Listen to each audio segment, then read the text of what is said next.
एक व्यक्ति जब अपने जीवन के अंदर कर्म करता है तो कर्म के पीछे का उद्देश्य क्या है? कर्म के पीछे का उद्देश्य है उस फल की प्राप्ति, जिस फल की प्राप्ति को ध्यान में रख करके कर्म जो है वो किया जाता है। अब कर्म तो हर कोई व्यक्ति कर रहा है, एक सड़क पर चलने वाला वो मजदूर भी कर रहा है, और उसी सड़क पर चलने वाला एक गाड़ी के अंदर जो बैठा हुआ है वो भी कर्म कर रहा है। क्या वो व्यक्ति मेहनत नहीं कर रहा जो सड़क पर एक मजदूर की तरह काम करता है? या वो व्यक्ति मेहनत नहीं कर रहा जो उस गाड़ी के अंदर है पर वो चार्टर्ड प्लेन के अंदर नहीं है? तो हर एक व्यक्ति अपने कर्मों के अनुरूप जो है वो फल पाता है।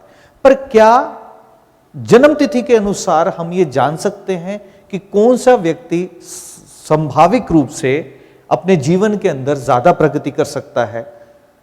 तो ये अंक कौन से ऐसे अंक हैं जो आपको आपके जीवन के अंदर आपकी प्रगति की ओर ले जाते हैं? अब अलग अलग अंकों का अगर हम मिलन की बात करते हैं तो एक अंक, एक ऐसा अंक है जो कि लक्ष्मी का स्वरूप है, जो है 6 अंक। अब 6 अंक जो है वो किसका स्वरूप है? लक्ष्मी का। क्यों? क्योंकि वो शुक्र का है। और शुक्र क्या है? तुम्हें इस जीवन के अंदर जो भी कॉस्ट्यूम तुमने डाला है, जो भी तुम्हारा नाम है, पर तुम एक कर्म भूमि के अंदर हो। इस कर्म भूमि के अंदर तुम्हें अपने और अपने परिवार का ध्यान रखना है। उस परिवार के ध्यान हेतु तुम क्या करते हो कि जगत का सारा सुख हमें और हमारे परिवार को प्राप्त हो, यानी कि हमारे पास गाड़ी भी हो, हमारे पास घर भी अच्छा हो, हमें खाना भी अच्छा मिले।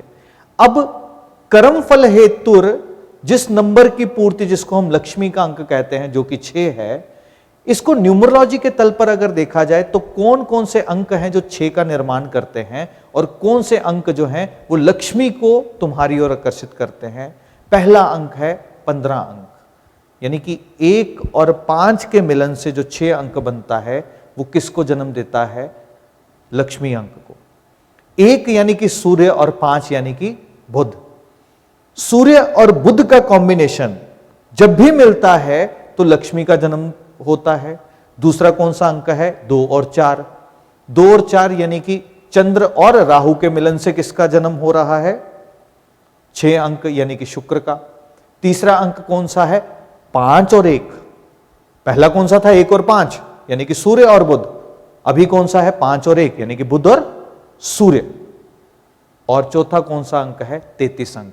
33 यानी कि बृहस्पति। बृहस्पति जो कि किसको जन्म देते हैं? शुक्र को। अब विषय यह है कि क्या हर व्यक्ति के लिए 15 अंक काम करेगा, या हर व्यक्ति के लिए 24 अंक काम करेगा, क्या हर व्यक्ति के लिए 51 अंक काम करेगा, क्या हर व्यक्ति के लिए 33 करेगा? नहीं। तुम्हें यह जानना है कि किस व्यक्ति को कौन सा अंक जो है तुम्हें देना है, उसकी कमी को जान करके। यदि कोई व्यक्ति अपने काम के अंदर स्थिर नहीं रहता तो उसके लिए कौन सा अंक जो है वो काम करेगा? 15 अंक। यानी कि वो एक सफेद कागज के ऊपर पिंक कलर से 15 अंक लिखकर भी अपने पास रख ले तो मां लक्ष्मी का आशीर्वाद वो प्राप्त कर लेगा। अगर एक व्यक्ति सेल्समैन है, सामान बेचना चाहता है, सामान नहीं बिक रहा, तो कौन सा अंक काम करेगा उस वक्त? 24 अंक। 24 अंक को लाल रंग से अगर लिख करके एक सफेद कागज पर अपने पास रखते हो तो उस वक्त क्या होगा? तुम्हारा सौदा जो है वो बिकना शुरू हो जाएगा। तुम जो भी चीज सामने वाले को देना चाहोगे सामने वाला ले लेगा। पर कोई व्यक्ति अपने व्यापार के अंदर दिमाग नहीं लगाता, उसे ये नहीं पता कि धंधा करना कैसे है। उसके लिए 51 अंक यानी कि 51। अब 51 उसको भी पिंक कलर से लिख करके तुम सफेद कागज पर दे दो और वो अपने पास कैरी करे तो क्या होगा? अब वो अपने व्यापार के अंदर दिमाग लगाना शुरू करेगा और वो लक्ष्मी को प्राप्त करेगा। और 4th कंडीशन क्या है कि तुम कई वर्षों से एक कार्य को करते चले जा रहे हो, पर वो कार्य तुम्हें पूर्णता नहीं दे रहा, तुम उस कार्य को बढ़ा नहीं पा रहे, वो कार्य तुम्हारा बढ़ नहीं पा रहा, तो उस वक्त 33 अंक, वो 33 अंक क्या करेगा? तुम्हें वृद्धि देगा। इस 33 अंक को तुम येलो कलर से, किस कलर से? येलो कलर से सफेद पेपर पर लिख करके किसी को दे दोगे तो क्या होगा? तुम्हारा व्यापार जो है वो बढ़ना शुरू हो जाएगा। तो ये अंतर है इन 4 अंकों का। जन्म सभी के सभी किसको दे रहे हैं? 6 को दे रहे हैं। पर इसका यह अर्थ नहीं है कि हर एक को 15 चलेगा, हर एक को 51 चलेगा, हर एक को 24 चलेगा।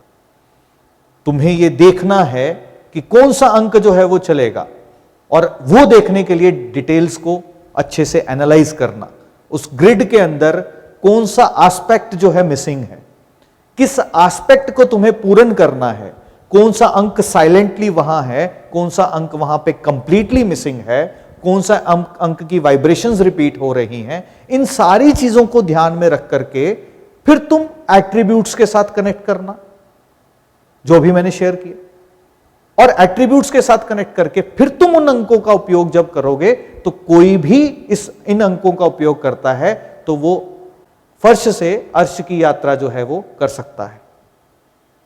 यानी कि अगर मैं यूं कहूं कि कोई भी व्यक्ति रंक से राजा की जो यात्रा है वो कर सकता है, पर एक बात याद करना, वो याद हमेशा एक चीज जो है रखना कि कर्म जो है वो प्रधान है। तुम अगर ये सोचते हो कि तुमने एक अंक लिख करके लगा दिया और तुम कुछ कार्य नहीं करोगे, तो ये अंक भी काम नहीं करते, क्योंकि पहला काम ये अंक यही करते हैं कि तुम्हें तुम्हारे कार्य के साथ जोड़ देते हैं, और कर्म तो तुम्हें करने हैं, क्योंकि जिस वक्त तुम कर्म करते हो उस वक्त तुम विष्णु तत्व के स्वरूप में होते हो, उसी वक्त लक्ष्मी तुम्हारे पास आती है, अन्यथा नहीं आती।